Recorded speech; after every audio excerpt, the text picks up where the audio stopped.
Quem é que não gostaria de receber R$ 2.500 todo mês? Sem ter que estar trabalhando, metendo a mão na massa de segunda a sábado para isso. Acredito que ninguém, ainda mais que com essa quantia você já teria um certo nível de liberdade financeira. Tu vai aprender aqui hoje como construir e alcançar essa liberdade. O meu nome é Guilherme Augusto. E meu nome é Romeu Gabriel. Bora lá!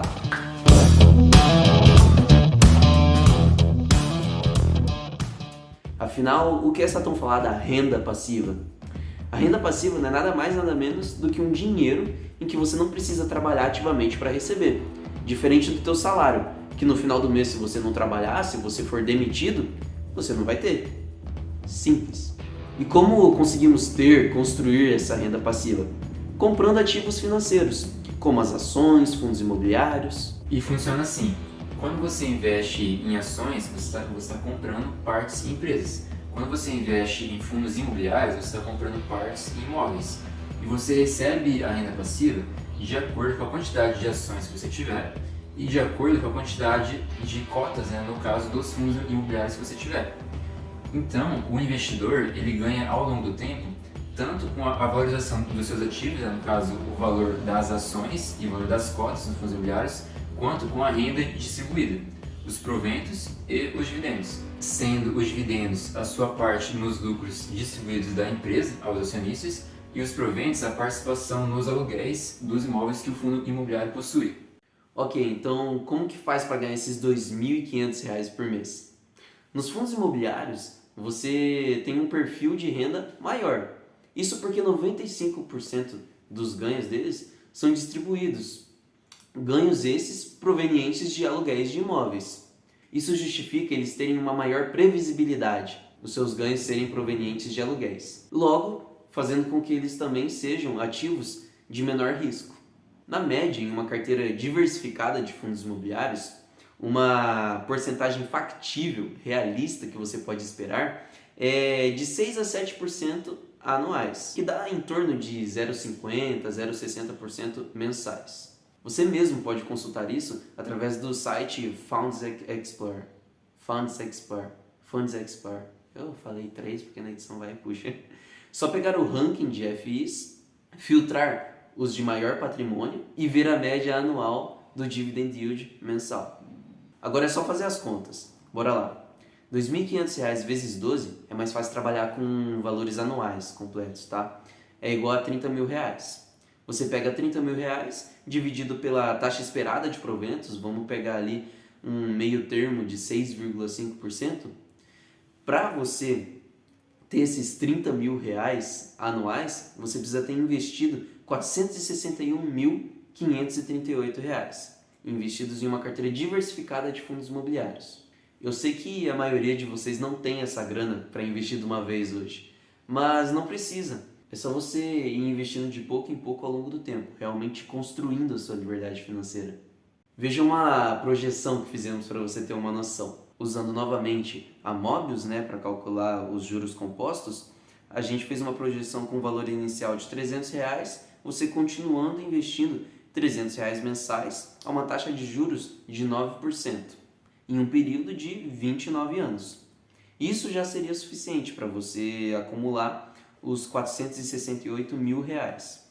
Acontece que essa projeção que fizemos é até bem pessimista, porque ela não considera que você vai passar a receber mais, investir mais ao longo do tempo.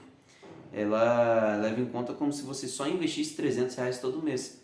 Agora, investir em ações é diferente, porque em vez de imóveis como os FIs, ações são empresas. Portanto, a porcentagem de renda vai variar muito mais, a porcentagem de dividend yield de acordo com cada empresa. Porque cada empresa ela é muito única, cada uma se encontra em um estágio diferente. Por exemplo, uma empresa que ainda tem muito para crescer em relação aos seus concorrentes, ou por exemplo, ela está num setor que o próprio setor ainda está crescendo, ela tem espaço para poder aumentar as suas operações. Então ela vai reinvestir muito mais do seu lucro nela mesma para que ela possa crescer e gerar mais lucro no futuro. Tendo então uma porcentagem de dividend yield menor, uma porcentagem de renda ali menor. Já tem as empresas que estão mais consolidadas, que elas estão mais consolidadas tanto no setor quanto em relação de market share com os concorrentes. Essas empresas elas vão distribuir muito mais para os acionistas, ou seja, vão ter um perfil de renda às vezes maior que os próprios fundos imobiliários, né? De repente, às vezes tem 10% de renda, 12% de renda, né? Então vai variar muito de acordo com a empresa. Feito esse disclaimer, né, de como cada empresa se encontra em estágio diferente, né, vamos ver como é que a gente pega essa média do dividend yield em relação às ações para a gente poder saber quanto que a gente pode esperar de renda, né? Para fazer isso, a gente foi lá no site Fundamentos, né, que é um site de análise dos ativos, e a gente pegou as empresas mais líquidas da bolsa, portanto, que tem mais negociações, sendo também as maiores, né? A gente fez o cálculo da média entre elas do que a gente pode esperar de dividend yield, que deu em torno aí de 4%. Portanto, com esse dividend yield, você teria um cálculo parecido, né? Você pega os 60 mil lá, que é a renda passiva anual, né? Os 2.500 vezes 12 meses, dividido pela taxa, que no caso a gente viu que é 4%. Vai dar 750 mil reais que você teria que investir para ter os 2.500 reais mensais. Só que, de novo, né, você provavelmente não tem esse dinheiro em mãos, então a gente vai mostrar também uma projeção de como você pode construir aos poucos essa renda passiva nas ações. Por exemplo, aqui você investiria R$300 mensais, né, a uma taxa de juros de 10%, que com as ações, como tem um risco um pouco maior, você pode esperar um pouco mais de retorno também, né? Durante um período de 32 anos, você alcançaria aí 763 mil. Um pouco acima até dos 750 mil, já tendo então essa renda passiva de R$2.500 por mês.